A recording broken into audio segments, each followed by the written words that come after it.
You think your anger is the weapon that will make her regret it. You imagine that your success, flaunted for her to see, is the revenge you crave. But you're wrong. The truth, the one that will echo in her mind late at night long after she's forgotten the sound of your voice, is far quieter and far more devastating. It's the sight of your genuine, unshakable peace. It's the realization that the chaos she thought she left you in was merely a storm you learned to command.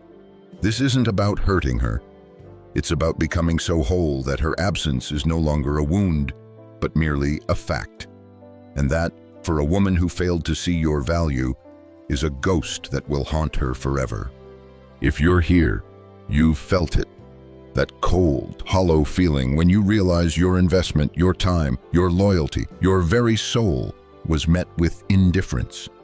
It's the sting of being taken for granted, the quiet humiliation of being treated like an option. It's a poison that seeps into your mind, making you question your own worth, your own power. Society tells you to be bitter. Your egoism tells you to get revenge, to show her what she lost, to make her feel the same pain she inflicted on you. But both paths lead to the same prison, a cell where she is still the warden of your emotions, where every move you make is still a reaction to her. Today, we break those chains. We are not here to learn the petty tactics of making an ex jealous. We are here to undertake the sacred work of masculine resurrection. This isn't about getting her back. It is a mandate to get yourself back. We are going to forge you, through discipline and ancient wisdom, into a man whose internal validation is so absolute that her opinion, good or bad, becomes as relevant as the whisper of the wind. We will walk through the 6 revelations, the 6 transformations that don't just change her perception of you, but shatter your old perception of yourself forever. This is the path from emotional reactor to stoic creator. Pay close attention. Number 1, the deafening echo of your silence. The first truth that will pierce her reality, the first act that dismantles her power, is your silence. But let me be clear, this is not the childish, pouting, silent treatment. This is not a tactic where you anxiously check your phone, hoping she notices you're not responding. No, this is the silence of a king who has left the negotiation table.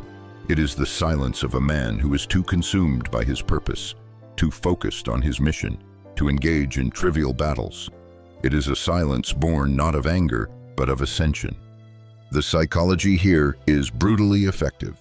When a woman devalues you, she subconsciously expects a predictable emotional reaction. She anticipates the angry texts, the late-night calls, the desperate pleas for answers. Each one of those reactions is a jolt of validation for her ego. It tells her, I still matter. I still have control over his emotional state. Your reaction is the string she pulls to make the puppet dance, confirming her power and her importance in your world. When you give her pure, unadulterated silence, you don't just refuse to dance. You cut the strings. You take away her power, her validation, and her entire frame of control. This void forces her to sit alone with the full weight of her own actions, without the drug of your emotional response to distract her. Think of Mark, a 38-year-old architect. For months after his breakup, he was caught in this toxic loop. His ex would send him breadcrumb texts, a random "hope you're doing well" or a memory from the past. Every time he'd bite, he'd reply, trying to be cool, but his heart would race. He'd get drawn back into pointless conversations that led nowhere, reopening the wound each time. She controlled his week with a single, low-effort text. One day, he decided it was over. The next time she texted, he read it, felt the familiar urge to respond, and instead put his phone down and went to the gym. He didn't block her. He didn't send an angry reply. He did something far more powerful. He did nothing. He let her message exist in a void. Weeks went by. Another message came. He archived it without a response. He was no longer a participant in her game.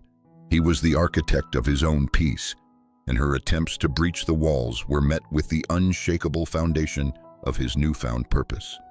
That silence was louder to her than any angry rant he could have ever conceived. The great Stoic emperor Marcus Aurelius wrote in his private meditations, "The best revenge is to be unlike him who performed the injury." She expects you to stoop to her level of emotional chaos. Your silence is a declaration that you operate on a higher plane. It is a quiet testament to your self-control. It says, "My energy is too valuable for this. My peace is non-negotiable." Your takeaway is this: let your silence be a byproduct of your new life, not a tool to manipulate the old one.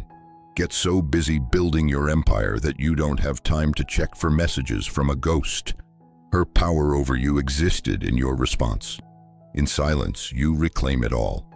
Number 2, the specter of your disciplined transformation. Silence is the foundation, but what you build upon it is what truly becomes the specter that haunts her. She didn't just leave the man you were, she made a judgment on the man she thought you would always be. When she walked away, she froze you in time, a snapshot in her mind labeled "not enough." The most profound way to shatter that narrative is to become the man you were always capable of being, without her. This is your disciplined transformation. The psychological trigger here is deeply rooted in female evolutionary strategy. A woman is attracted to a man's trajectory, his potential, his upward momentum. When she deems your trajectory to be flatlining or declining, her attraction wanes. By leaving, she is essentially betting against your future.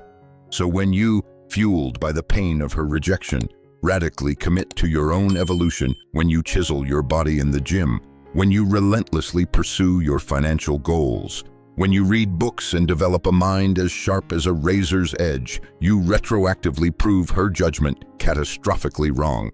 Every pound of muscle you gain, every dollar you earn, every step you take up the ladder of your own hierarchy is a silent testament to the potential she failed to see, and more painfully, failed to inspire. Consider David, a man in his late 20s who had grown comfortable and complacent in his long-term relationship. He gained weight, his ambition at work stalled, and his evenings were spent in passive consumption. His girlfriend called it quits, telling him he'd lost his fire. For weeks, he was a wreck. But then, something shifted.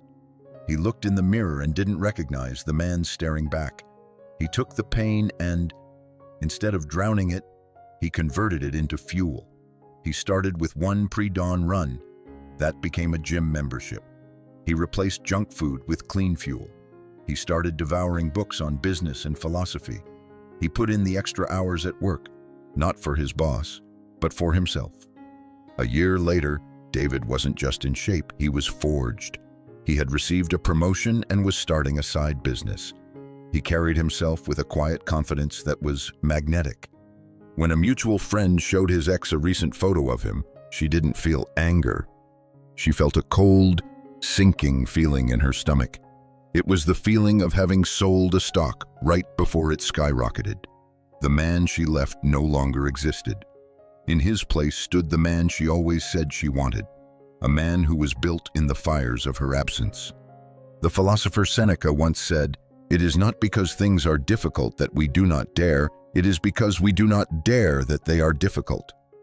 While you were with her, the difficulty of transformation seemed too great. You didn't dare. Her leaving, as painful as it was, gave you the terrible gift of having nothing left to lose. You dared to face the difficulty she, and the old you, ran from. So the takeaway is this: go to war with the man you were yesterday. Do it for yourself. Your transformation is your declaration of independence. Her regret is simply the unavoidable collateral damage of your rise. Number 3, your unflinching indifference to her world. This may be the most difficult and the most powerful step in your liberation. It is the attainment of true, unshakable indifference. It's one thing to be silent. It's another to feel nothing when you hear her name. It's one thing to transform your body. It's another for your heart rate to remain steady when you see she's with someone new. This indifference is not a mask you wear. It is the natural state of a man whose emotional center of gravity now resides firmly within himself. The psychology of indifference is a direct counter to the human ego's deepest need, the need to matter. When she left, she still expected to occupy a significant space in your mind. She anticipated that you'd be checking her social media, asking mutual friends about her, reacting to her life's updates. Whether you reacted with anger or sadness didn't matter. The reaction itself was proof of her continued significance. True indifference starves her ego of this validation. It is a psychological checkmate. When she posts a picture with a new man, she is subconsciously waiting for the ripple effect. She expects you to see it, to feel a sting, to perhaps even lash out. But when the response is nothing, no unfollowing, no angry comment, just the quiet continuation of your own life, it sends a terrifyingly clear message: you are no longer a factor in my equation. Imagine this scenario: you're at a gathering and she walks in. The old you would have felt a surge of anxiety. Your night would have revolved around either avoiding her or trying to look like you were having a better time than she was. The indifferent man, the man you are becoming, simply registers her presence, perhaps gives a polite, distant nod if necessary, and then immediately returns his full attention to the conversation he was having, to the friends he is with, to the present moment. He is not performing. He is simply present. His world does not tilt on its axis because she entered the room. He has a world of his own, and she is no longer a citizen of it, let alone its queen. This lack of emotional charge is more unnerving to her than any confrontation. It's the ultimate statement that the story is over, the book is closed, and you're already writing a new one. Epictetus, the Stoic slave-turned-philosopher, gave us the master key to this state of mind. It's not what happens to you, but how you react to it that matters. You cannot control that you will hear about her or see her, but your reaction is entirely within your domain. The work is not to pretend you don't care. The work is to build a life so compelling, so filled with purpose and passion, that you genuinely don't have the bandwidth to care. Your takeaway is to obsess over your mission, not her memory. Your purpose must become so all-consuming that she becomes a footnote, not the headline. That is true, liberating indifference. Number 4, the unsettling sight of your peace. In the chaotic aftermath of a relationship where you were devalued, the woman who left often expects to see you in turmoil. She assumes, on some level, that she was the source of your stability, your happiness. To see you existing in a state of profound, authentic peace is perhaps the most confusing and unsettling reality you can present. Your inner peace becomes a quiet rebellion against the narrative that she broke you. Psychologically, this strikes at the core of a person's self-importance. People who create drama, whether consciously or not, are often deeply uncomfortable around those who have mastered their own inner state. Your tranquility acts as a mirror. It doesn't scream or shout, it simply reflects. In the face of your calm, her own internal chaos, her own justifications for leaving, her own life choices are reflected back at her without judgment. She expected to leave behind a wreckage, a man consumed by anger and despair. Finding a fortress of serenity instead is deeply unnerving.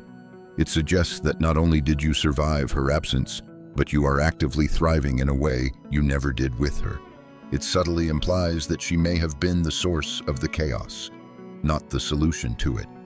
Let's picture Tom, 48, a man whose long marriage ended in a bitter divorce initiated by his wife. She expected him to fall apart. For years, she had managed his social life, his home, his emotional ups and downs. The first year was hell. But Tom, instead of turning to bitterness, turned inward. He started practicing meditation. He reconnected with old friends. He found joy in simple things: a morning coffee on his porch, a long hike in the woods, learning to play the guitar. He wasn't trying to build a new, flashy life to show off. He was genuinely cultivating an inner garden of peace. One day, his ex-wife saw him at a local market. She was braced for an awkward, tense encounter. Instead, Tom smiled a calm, genuine smile. He asked about her parents, wished her well, and went about his day. There was no lingering pain in his eyes, no trace of resentment. just a quiet, centered man who was perfectly content.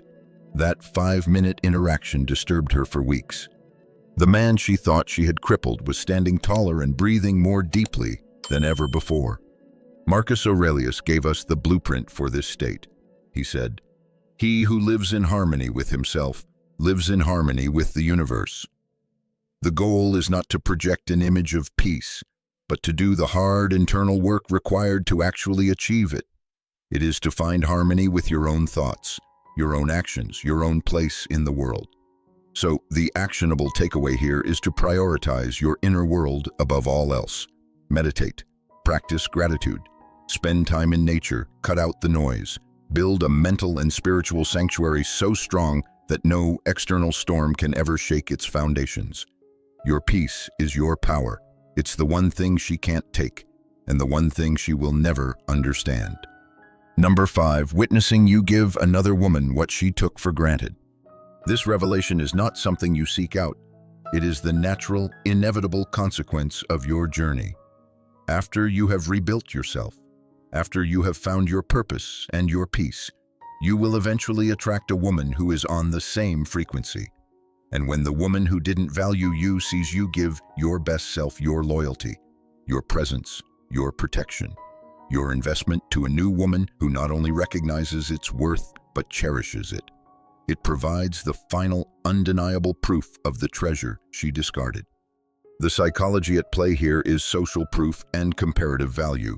As long as you were alone, she could maintain the narrative that the problem was with you. She could tell herself and others that you were lacking in some fundamental way. But when a high-quality woman, a woman who is happy, secure, and radiant chooses you and is visibly thriving by your side, it shatters that narrative completely. It validates your worth in the most public and irrefutable way. It's a real-time demonstration of the happiness she could have had. She doesn't just see that you're happy, she sees the exact kind of happiness she threw away, now being enjoyed by someone else. Imagine it's been a year, maybe 2. You've done the work. You meet someone new, not as a rebound, but as a meeting of 2 whole individuals. This woman celebrates your ambition. She appreciates your calm strength. She feels safe in your presence. The things your ex criticized, this new woman admires. One day, a picture surfaces on social media, a candid shot of you and her, laughing. You're not looking at the camera, you're looking at her, and your eyes hold a look of deep respect and connection for the woman who devalued you. Seeing that picture is like reading the last page of a book she quit halfway through, only to find out it had a magnificent ending she chose to miss. It is the final closing of the door, where she is left on the outside, looking in at the kingdom you built after she abdicated the throne. The Stoics remind us to focus only on what we can control.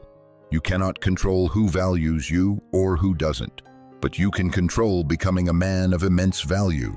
Your task is not to find a woman to make your ex jealous. Your task is to become such a high-caliber man that you naturally attract a high-caliber partner. The takeaway is to focus on your own character, your own virtues. Be the man you are proud to be. When the right woman comes along, give her the best of you. The fact that this provides a painful lesson for someone in your past is not your concern. It is simply the universe balancing its accounts.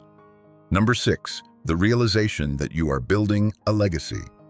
The final and most profound hurt comes when she realizes the game you're playing is infinitely larger than the one she thought you were in. She believed the relationship was the entire story.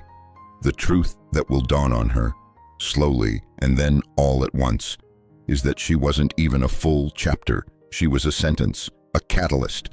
The greatest pain is the realization of her own cosmic insignificance in the face of your life's grand mission.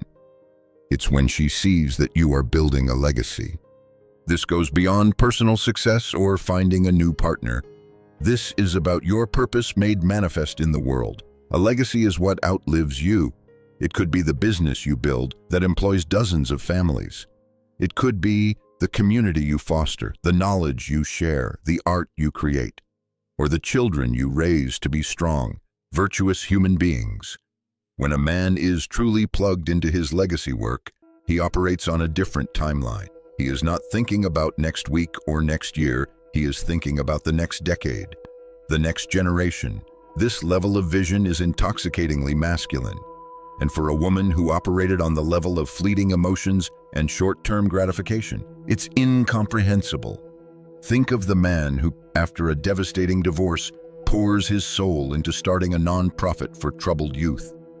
Or the man who writes the book he was always meant to write.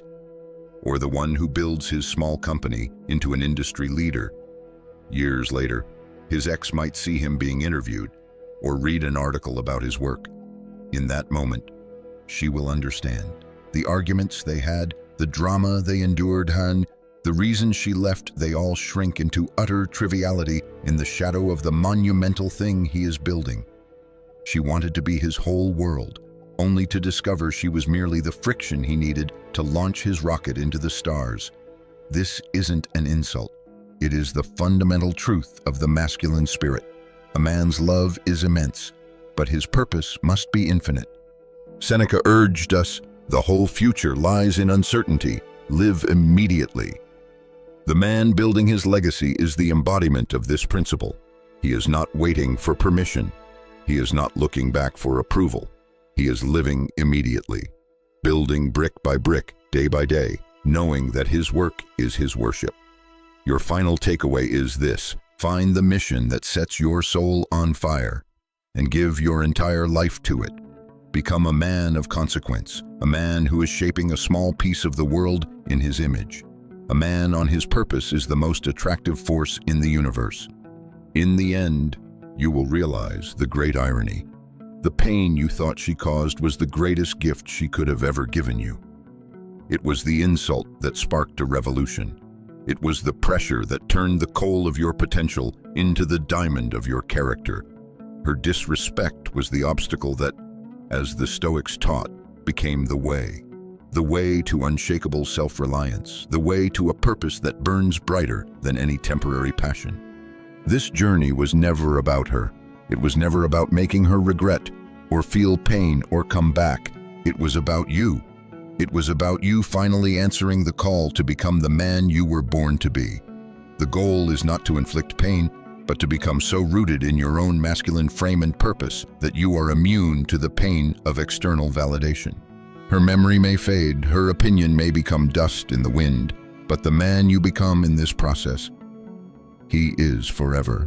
That is your victory, not over her, but over the weak, reactive, and uncertain man you used to be. Welcome to your sovereignty. If this message resonated with the man you are becoming, then your journey with us is just beginning. Affirm your commitment to your own internal value. Go to the comments below right now and write, "My value is internal." It's not just a phrase, it's a declaration of your independence. It's a promise to yourself. And if you are ready to continue forging this path, to build your inner fortress brick by brick, then subscribe and join the Brotherhood. There is much more work to be done. We are just getting started.